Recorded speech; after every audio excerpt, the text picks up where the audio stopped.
dalam proses penyelenggaraan pemilu itu menggunakan sistem digitalisasi. Nah, terkait dengan SDM-nya nih Pak, seperti apa? Nah, dengar-dengar sampai ada yang dipikul jalan kaki 5 jam gitu.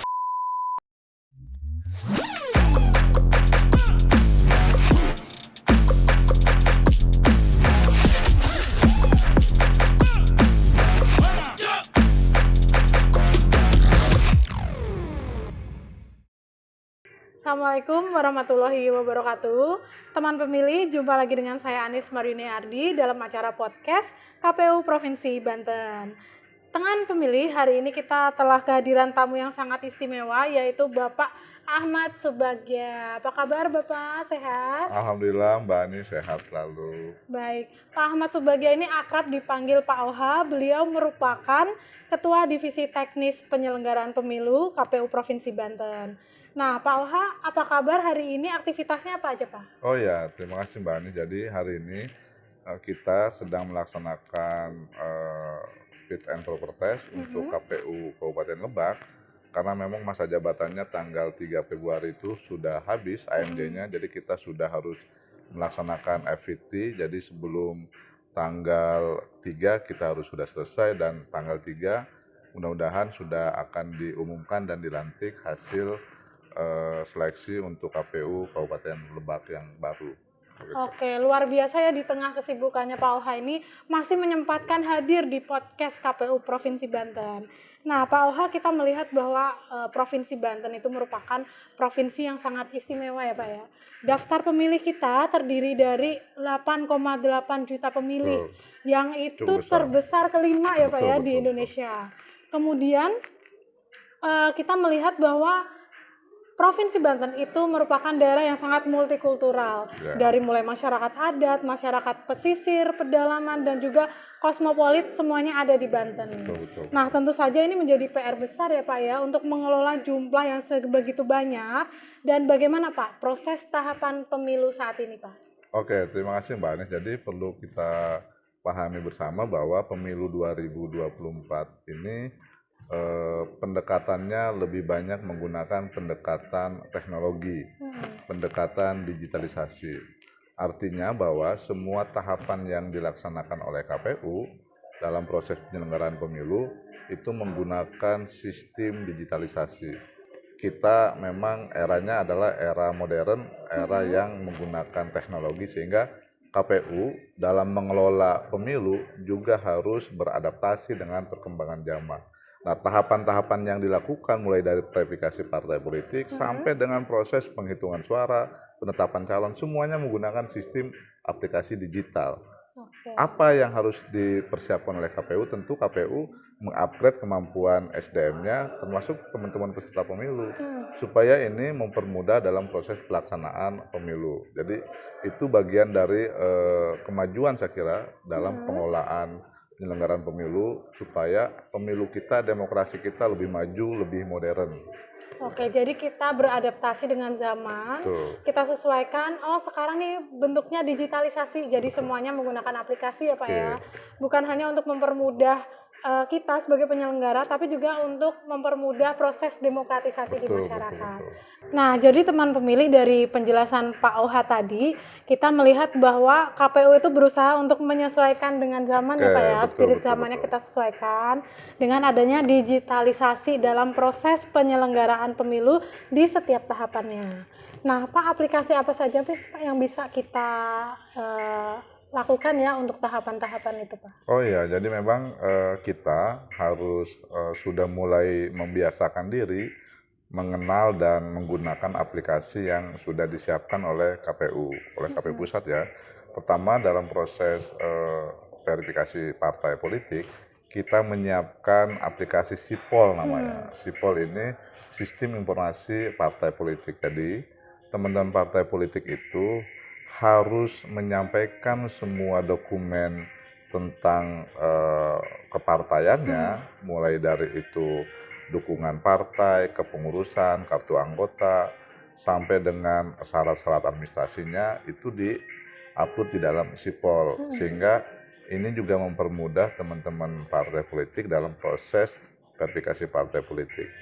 Yang kedua, bahwa dengan sipol ini masyarakat juga bisa mendeteksi kalau ada anggota masyarakat atau masyarakat yang namanya itu ada di dalam keanggotaan partai.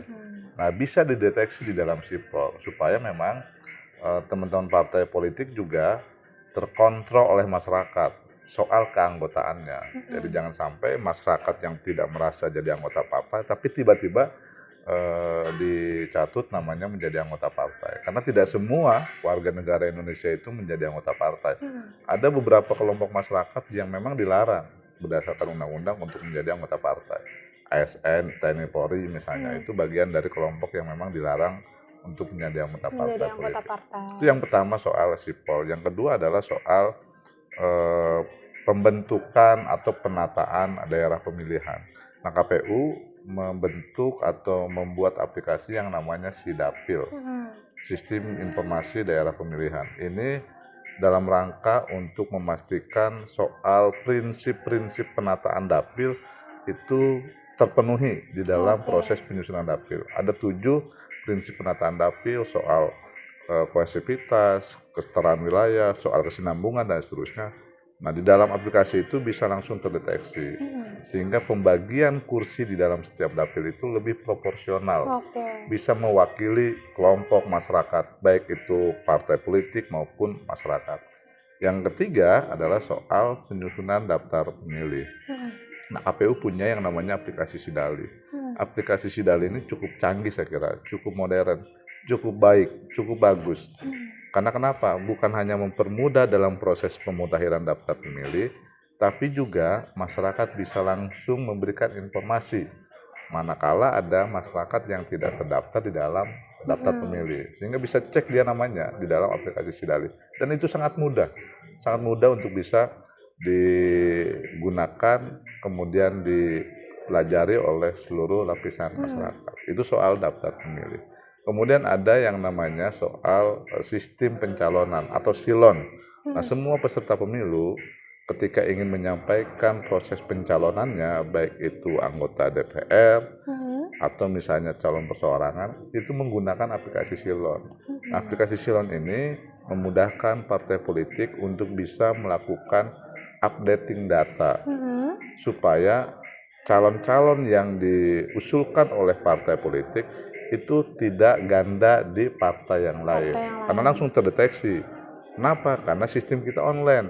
Ada nomor NIK, nomor KTA yang juga harus diupload supaya langsung terdeteksi soal kegandaan calon yang diusulkan di setiap partai politik. Nah, itu penting saya kira. Silon ini cukup baik sehingga kita bisa langsung mendeteksi soal kegandaan pencalonan yang bisa terdeteksi oleh silon ini. Kemudian yang selanjutnya adalah soal rekrutmen badan ad hoc. Nah, kita punya aplikasi yang namanya SIAKBA, Sistem Informasi Anggota KPU dan Badan Ad Hoc SIAKBA. Jadi semua administrasi keanggotaan penyelenggara pemilu itu ada dokumennya di dalam SIAKBA. Baik itu anggota KPU pusat, KPU provinsi, kabupaten kota, PPK, PPS sampai dengan KPPS. Semua database-nya itu ada di dalam SIAKBA. Nah, terakhir kita juga punya aplikasi Sirekap namanya. Ya, Sirekap itu bagian dari aplikasi penyempurnaan aplikasi Situng. Dulu yang namanya Situng ya Pak ya? Digunakan oleh KPU untuk mempercepat informasi penghitungan suara. Tapi semua aplikasi itu adalah menjadi alat bantu pada prinsipnya dalam proses penyelenggaraan pemilu. Nah, itu beberapa aplikasi yang ada di dalam penyelenggaraan tahapan pemilu. Walaupun misalnya di teman-teman sekretariat juga ada banyak aplikasi soal keuangan, soal logistik, soal pembukuan dan seterusnya. Jadi memang alat bantu KPU ini sangat banyak ya, sangat banyak dan lengkap. Dan itu bisa membantu kita untuk melakukan proses demokratisasi di masyarakat, betul, ya Pak ya. Betul ya Pak ya? Pak, tadi kita sudah mengulas ya Pak ya aplikasi-aplikasi yang kita pakai nih Pak di KPU untuk mempermudah kerja KPU agar selalu punya semangat melayani. Nah, tadi yang menarik buat saya nih Sirekap Pak. Sirekap ini kan nanti akan dipakai di 2024 ya Pak ya. betul. Yang itu nanti akan membantu proses penghitungan dan rekapitulasi. Seperti apa sih Pak pekerjaan dari Sirekap ini Pak? Oh iya, Sirekap ini saya kira salah satu penggunaan teknologi aplikasi yang dibuat oleh KPRI dalam rangka untuk mempercepat proses informasi hasil pemilu. Oke. Kenapa ini penting? Ini juga bagian dari alat kontrol. Karena sumber data yang digunakan dalam aplikasi Sirekap adalah data yang berasal dari C1 hasil atau C hasil setiap jenis pemilihan yang berupa dari plano yang besar. Nah ini penting saya kira Sirekap ini karena hasil dari proses penghitungan suara di setiap TPS kemudian akan dipoto begitu ya, di-scan dan akan dikirimkan melalui Sirekap Aplikasi itu ya Pak. ke dalam aplikasi dan server KPU. Dan itu akan bisa dilihat oleh banyak orang ketika orang akan mencari informasi tentang hasil penghitungan suara. Nah, aplikasi Sirekap ini itu bisa digunakan baik itu online maupun offline. Oke. Kenapa ini bisa digunakan dua alternatif? Karena kita mengetahui di beberapa titik di wilayah Banten itu ada wilayah yang masih berada di daerah atau zona blank spot ya. Seperti misalnya di daerah Serang, Kabupaten, daerah Lebak, Pandeglang. Bahkan ada misalnya di daerah Kabupaten Lebak, di daerah Baduy begitu, itu ada daerah masyarakat pedalaman yang memang teknologi tidak boleh masuk ke sana. Sehingga untuk mengantisipasi kondisi masyarakat seperti itu, maka digunakan aplikasi yang bisa digunakan aplikasi offline. Nah, mereka nanti akan mengupload, mengirim hasil penghitungan suara melalui Sirekap itu ketika sudah ketemu atau berada di wilayah yang memang sinyalnya sudah ada di situ. Nah ini untuk mempermudah, saya kira informasi di masyarakat. Kedua, bahwa Sirekap ini akan mempercepat proses penghitungan rekapitulasi di tingkat kecamatan. Karena kenapa? Kalau misalnya hasilnya itu kita anggap sama, baik itu yang ditampilkan di dalam Sirekap maupun di dalam C hasil, maka teman-teman penyelenggara pemilu tingkat kecamatan akan lebih cepat untuk melakukan proses rekapitulasi. Kecuali misalnya ada data yang tidak terbaca di dalam Sirekap, itu masih bisa kita edit, menyesuaikan dengan C hasil yang ada di setiap TPS. Gitu. Jadi memang sangat membantu kita sangat ya Pak membantu untuk melakukan percepatan penghitungan betul, ya Pak ya. Betul. Nah terkait dengan SDM-nya nih Pak seperti apa? Kita kan tadi udah tahu nih aplikasinya. Nah SDM-nya seperti apa Pak? Oh iya, jadi memang kita selalu tekankan kepada teman-teman KPPS di bawah melalui teman-teman KPU Kabupaten Kota. Minimal ada 2 orang anggota KPPS yang memiliki smartphone berbasis Android. Ya, kenapa? Karena dengan teknologi itulah Sirekap itu bisa digunakan, bisa diakses. Nah, kita berharap betul teman-teman KPPS yang nanti akan dilantik memang sudah memiliki minimal ada 2 anggota KPPS yang punya smartphone yang berbasis Android. Dan itu nanti mereka harus juga diberikan pengetahuan bagaimana cara menggunakan aplikasi Sirekap. Dan saya yakin teman-teman KPU Kabupaten Kota termasuk PPKPPS akan memberikan panduan, menggaiden, memberikan bintek bagaimana cara menggunakan Sirekap. Tidak begitu sulit kok ya penggunaan aplikasi Sirekap itu, karena semua menu yang ada di dalam Sirekap itu bisa langsung dibaca dan dipelajari begitu ya. Bagaimana dia setelah memfoto kemudian mengirimkan gambar hasil penghitungan suaranya di setiap jenis pemilihan. Dan saya kira anak sekarang itu cukup fast learning fast learning, kemudian mereka itu sangat akrab dengan teknologi. Jadi tidak kesulitan lah untuk bisa menggunakan teknologi digital begitu ya. Oke. Pak, kita kan punya ujung tombak nih namanya KPPS yang tadi sudah di BIMTEK, sudah dikasih tahu ya cara menggunakan berbagai aplikasi itu. Nah, metode-metode BIMTEK kita itu seperti apa Pak? Dan kemudian orang kan nanya ya, KPPS itu capek banget sih Pak, kerjanya sampai 72 jam gitu kan. Oh, iya, Nah, di pemilu 2024 ini seperti apa Pak? Apakah masih tetap sama atau ada inovasi baru Pak? Iya, jadi memang kita berharap bahwa BIMTEK yang dilakukan oleh KPU itu ada metode yang berbeda ya. Kita nanti di KPU Provinsi akan melaksanakan TOT namanya, Training of Trainers bagi kabupaten kota, karena kabupaten kota itu menjadi trainers, menjadi instruktur untuk membintek teman-teman PPK dan PPS. Jadi menjadi fasilitator lah istilahnya begitu ya. Termasuk nanti kemudian mereka yang akan menjadi instruktur atau fasilitator bagi teman-teman KPPS. Nah, KPPS nanti akan dibintek oleh teman-teman PPK maupun PPS dan itu langsung disupervisi oleh kabupaten kota.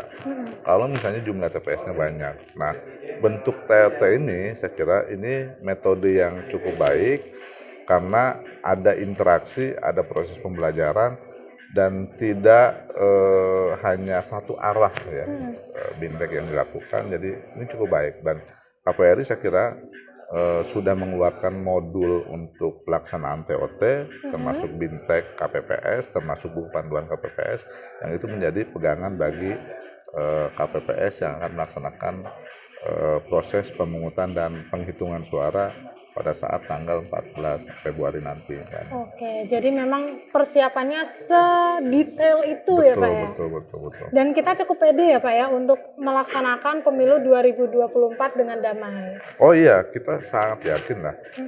Kalau melihat dinamika yang ada di masyarakat, polarisasi yang terjadi sekarang itu sangat jauh berbeda dengan 2019. Nah sekarang polarisasi di masyarakat itu biasa-biasa saja. Bahwa ada perbedaan pilihan, ya. Ya tapi sesantai itu betul. Mereka ya Pak ya? Tapi perbedaan pilihan itu tidak dijadikan lantas orang itu harus berbeda apapun begitu ya. Bahwa pilihan boleh berbeda, tapi semangat silaturahim, semangat kebersamaan, semangat menjaga kondusivitas, saya kira itu yang sekarang terasa betul di masyarakat untuk sama-sama kita jaga begitu.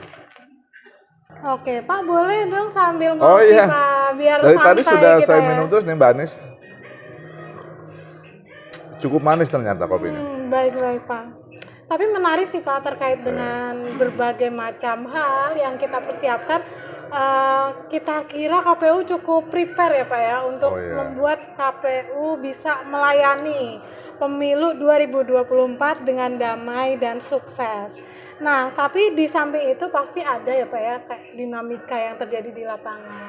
Seperti pengiriman logistik nih Pak. Di Banten itu kan kita melihat banyak wilayah-wilayah yang sulit dijangkau oleh kendaraan roda 4. Jadi misalnya harus dipikul, harus naik motor, harus pakai kapal dan lain sebagainya.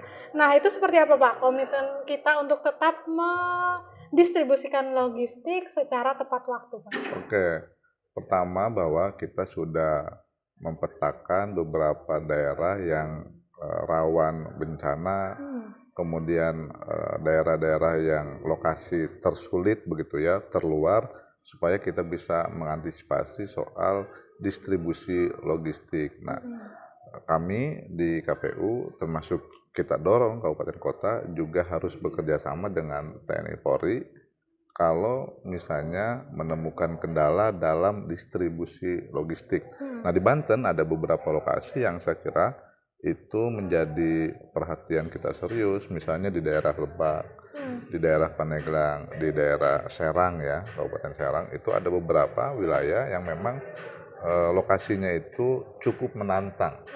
Cukup sulit ya, cukup menantang supaya logistik pada saat tanggal 13 ya, tanggal 13 Februari, satu hari sebelum hari H ya, itu harus sudah sampai ke dalam lokasi TPS. Nah, kita ada wilayah-wilayah memang yang cukup sulit, sekitar ada kurang lebih 26 TPS lah di Banten ini yang berada di lokasi-lokasi sulit begitu. Yang distribusinya itu harus menggunakan kendaraan khusus atau misalnya kita minta bantuan TNI Polri. Ada yang menggunakan speedboat misalnya kan kalau di daerah kepulauan, di daerah Kabupaten Serang, daerah Pulau Tunda begitu ya. Kemudian di daerah pegunungan, daerah tengah hutan harus nyebrang-nyebrang sungai, itu juga kita minta teman-teman PPK, PPS bekerja sama dengan TNI Polri menggunakan kendaraan yang memang tantangannya itu, medannya itu berat. Jadi mereka harus bisa bekerja sama soal motor, mobil dan seterusnya. Kemudian juga di Pandeglang yang sama, daerahnya cukup jauh-jauh, butuh waktu yang lama untuk mendistribusikan logistik. Jangan sampai pada saat tanggal 14 Februari logistik itu belum sampai ke TPS. Nah kita minta H-1 itu semua logistik sudah ada di dalam TPS masing-masing yang ada di Provinsi Banten begitu. Nah, dengar-dengar sampai ada yang dipikul jalan kaki 5 jam gitu ya Pak? Oh iya, jadi memang itu daerah-daerah yang seperti kalau di Banten itu ada di daerah Kecamatan Kanekes ya, Kecamatan Kanekes, di daerah Baduy begitu ya, daerah Cisimet begitu, itu butuh waktu yang cukup lama untuk mengirim logistik. Kendaraannya tidak ada, jadi memang harus dipikul. Pakai tenaga manusia Iya, ya Pak ya? harus dibawa dengan tenaga manusia, dan itu butuh kerja keras, kerja ekstra, dan saya kira kita harus memberikan apresiasi terhadap masyarakat yang mau membantu distribusi logistik. Ada PPK, ada PPS, ada KPPS, ada TNI Polri. Hanya dengan modal sukarela, semangat, kemudian ingin ada kebersamaan, rasa cinta terhadap tanah air, mereka bisa mendistribusikan logistik tepat waktu. Nah, semangat itulah saya kira yang harus kita hargai di dalam proses penyelenggaraan pemilu. Karena tidak semuanya kita bisa ukur dengan uang, Mbak Anies. Begitu, ya. Betul. Begitu. Kita harus mengukur juga dengan komitmen mereka ya Pak ya? Betul, komitmen keindonesiaannya. Begitu. Dan semua kendala saya rasa menurut Pak Auha tadi penjelasannya cukup jelas bahwa tidak ada kendala yang tidak bisa kita atasi ya Pak. Betul. Tidak ada yang tidak bisa kita atasi soal kendala-kendala di lapangan sepanjang kita punya komitmen, punya tanggung jawab, ada relasi yang dibangun secara bersama-sama, baik dengan pemerintah daerah, baik itu dengan TNI Polri, dengan masyarakat sekitar, supaya penyelenggaraan pemilu, distribusi logistik itu tepat waktu, kebutuhannya terpenuhi.